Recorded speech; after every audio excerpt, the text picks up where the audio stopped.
Government job, private job எது better? 12th அல்லது degree முடிச்சதும் எல்லாரும் ஃபேஸ் பண்ற ஒரு கன்ஃபியூஷன் இதுதான். கவர்மெண்ட் ஜாப் ப்ரிப்பேர் பண்ணலாமா அல்லது பிரைவேட் ஜாப் போலாமா? இதுக்கு ஸ்ட்ரைட் ஆன்சர் கிடையாது. ஏன்னா இது உங்களுடைய mind set, life style, passion, risk taking nature எல்லாத்தையும் பொறுத்தது. முதல்ல கவர்மெண்ட் ஜாப் பத்தி பார்க்கலாம். கவர்மெண்ட் ஜாப்னா ஸ்டெபிலிட்டி. ஒரு முறை ஜாப் கிடைச்சிச்சுன்னா ஜாப் செக்யூரிட்டி ரொம்பவே ஸ்ட்ராங். மந்த்லி சேலரி ரெகுலரா வரும். கூடவே பென்ஷன், பெனிஃபிட்ஸ், சொசைட்டில ரெஸ்பெக்ட் ரொம்பவே அதிகம். அதனால தான் நம்ம பேரண்ட்ஸ் இதை ப்ரிஃபர் பண்ணுவாங்க. ஆனா இதுல ஒரு ஹிடன் ரியாலிட்டி இருக்கு.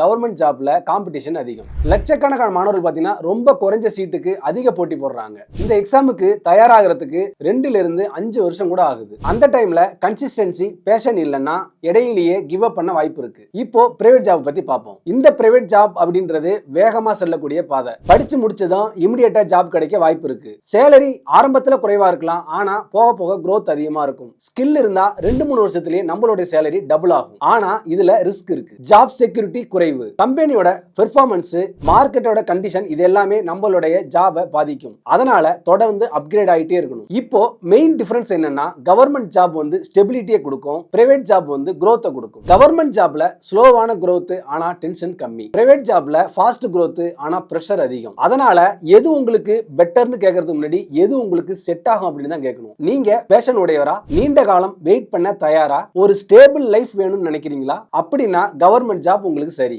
இல்ல ரிஸ்க் எடுக்க தயார், நியூ ஸ்கில்ல கத்துக்க ரெடி, ஃபாஸ்டா க்ரோ ஆகணும்னு ஆசை இருந்தா பிரைவேட் ஜாப் உங்களுக்கு செட் ஆகும். ஆனா ஒரு முக்கியமான விஷயம் என்னன்னா, நீங்க கவர்மெண்ட் ஜாப் போனாலும் பிரைவேட் ஜாப் போனாலும் ஸ்கில் இல்லைன்னா ரொம்பவே கஷ்டங்க. கவர்மெண்ட் ஜாப்ல கூட ப்ரொமோஷனுக்கு ஸ்கில் ரொம்ப முக்கியம். பிரைவேட் ஜாப்ல சர்வைவ் பண்றதுக்கே ஸ்கில் வேணும். அதனால எந்த பாதை நீங்க சூஸ் பண்ணாலும் கண்டினியூஸ் லேர்னிங் ரொம்பவே கம்பல்சரி. இப்போ பிக்கஸ்ட் மிஸ்டேக் என்னன்னா, கவர்மெண்ட் ஜாப் தான் ரொம்ப சேஃப், பிரைவேட் ஜாப் ரிஸ்க் அப்படின்னு பிளைண்டா ஃபாலோ பண்றது. உண்மையில சேஃப்னு ஒண்ணே கிடையாது. ஸ்கில் இருந்தா நீங்க எந்த ஃபீல்ட்ல போனாலும் சேஃப் தான். ஸ்கில் இல்லைன்னா எந்த ஜாப்லயும் சேஃப் இல்ல. அதனால ஒரு கிளியர் டிசிஷன் எடுக்கணும். எனக்கு ஸ்டெபிலிட்டி வேண்டுமா இல்ல growth வேணுமா அப்படின்னு. அந்த ஆன்சர் தான் உங்களுடைய பாதையை டிசைட் பண்ணுது. சில பேர் ரெண்டையுமே பேலன்ஸ் பண்ணுவாங்க. பிரைவேட்ல ஒர்க் பண்ணிட்டு கவர்மெண்ட் ஜாபுக்கு ட்ரை பண்ணுவாங்க. அது கூட ஒரு ஸ்மார்ட் ஸ்ட்ராட்டஜி தான். ஃபைனலி உங்க வாழ்க்கை ஒரு ஜாப்ல டிஃபைன் ஆகாது. நீங்க எப்படி grow ஆவறீங்கன்றது தான் ரொம்ப முக்கியம். அதனால கம்பாரிசன் பண்ணாதீங்க, கிரவுட ஃபாலோ பண்ணாதீங்க. உங்களுடைய நேச்சருக்கு செட் ஆகிற பாதையை சூஸ் பண்ணுங்க.